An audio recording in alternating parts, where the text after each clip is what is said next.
أكد مدرب المنتخب المغربي وليد الركراكي أنه رغم تأهل أسود الأطلس للدور ثمن النهائي من كأس أفريقيا إلا أنهم سيلعبون من أجل الانتصار في مباراة زامبيا لحساب الجولة الأخيرة من دور المجموعات.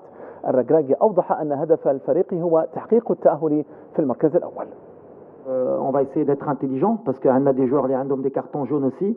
يجب علينا أن نكون أذكياء في اختياراتنا للاعبين في مباراة زامبيا. لدينا العديد من اللاعبين المتحصلين على بطاقات صفراء ومهددين بعدم خوض مباراة ثمن النهائي. لدي الثقة في كامل المجموعة.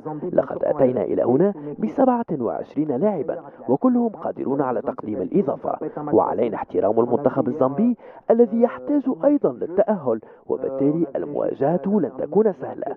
شاهدنا المنتخب المصري الذي كان حتى للدقيقة الأخيرة مهددا بعدم الترشح.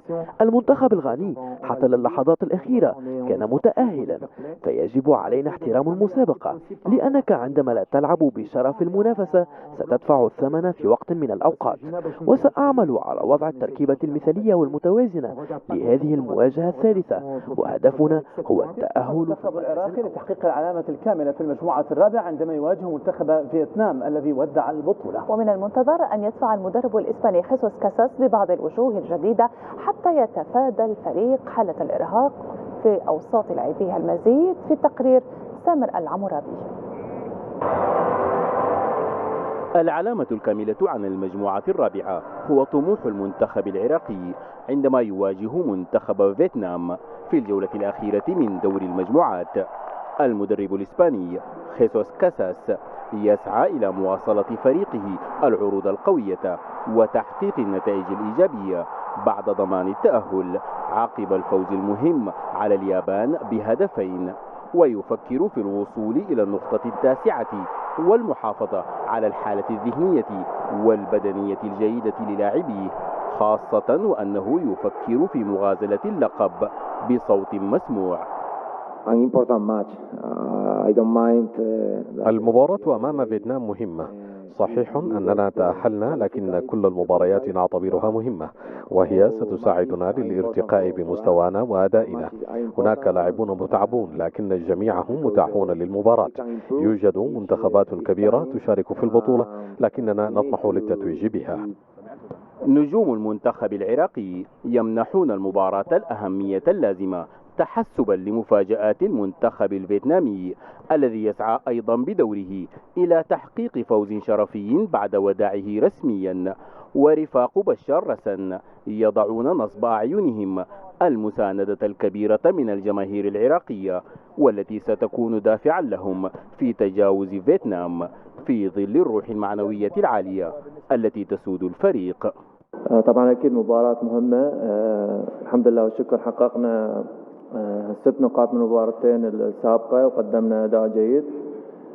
ما يمنع أنه تكون هي مباراة تحصيل حاصل، لكن كلاعبين أو ككادر التدريبي أنه ننظر فقط إلى مباراة فيتنام، وإن شاء الله كل اللاعبين جاهزين لهذه المباراة، وإن شاء الله نطلع بالعلامة الكاملة، وإن شاء الله مستقبلا كل حادث حديث للمباراة دور 16. توليفة أسود الرافدين مكتملة ولا توجد غيابات، ولكن هذا لا ينفي معاناة بعض اللاعبين من الإرهاق، وهو الأمر الذي ربما يدفع المدرب الإسباني كاساس إلى إشراك عناصر جديدة بغرض الإبقاء على الفريق في حالة كاملة من الجاهزية الفنية والبدنية. رافعا شعار الفوز ولا شيء سواه من أجل التأهل لثمن النهائي، يخوض المنتخب التونسي مباراة الجولة الأخيرة ضد جنوب إفريقيا بهدف الظفر بالنقاط 3. المزيد في تقرير مفادنا نافع بن عاشور. رافعين شعار الفوز ولا شيء غير ذلك، تدخل نسور قرطاج مواجهة الجولة الثالثة والأخيرة ضد جنوب إفريقيا بهدف تحقيق الفوز الأول في المجموعة، والذي بات يعني التأهل مباشرة للدور ثمن النهائي بحسابات المركزين الثاني والثالث، بعدما خدمت نتائج المباريات الأخيرة المنتخب التونسي وأعادت له إمكانية تقرير مصيره بعد البداية المتعثرة ضد ناميبيا. نعرف غدوة شنو يستنى فينا، مباراة مصيرية. يظهر لي مرة أخرى تأكد كان هذه ما فيها حتى منطق على مستوى النتائج، الجاهزية على الملعب، الحضور، التركيز. الرغبة في الفوز هما الكريتير وإلا العناصر اللي يخلوك تحقق نتيجة إيجابية. احنا واعيين بالشيء هذا كل. بعيدا عن خيارات القادري ومساعديه فيما يتعلق بالخطة الفنية أو الأسماء التي ستبدأ المواجهة بالتعويل على سيف الجزيري أساسيا للمرة الأولى، الجماهير التونسية تنتظر ردة فعل من اللاعبين على الميدان وعطاء غزير يتوج بفوز ثمين. أكيد نافع، هذا هو يمكن الابروش تاع المباراة. لخصته وانت في كلمتين اللي نجموا نعملوا كل شيء، لكن الروح احنا عندنا ثقة في المجموعة. قلت اللي دخلنا بصعوبة تحسنا في المباراة الثانية، ان شاء الله نكونوا اكثر افيكاسيتي سورتو وشوية نكونوا محظوظين زادة في المباراة هذه.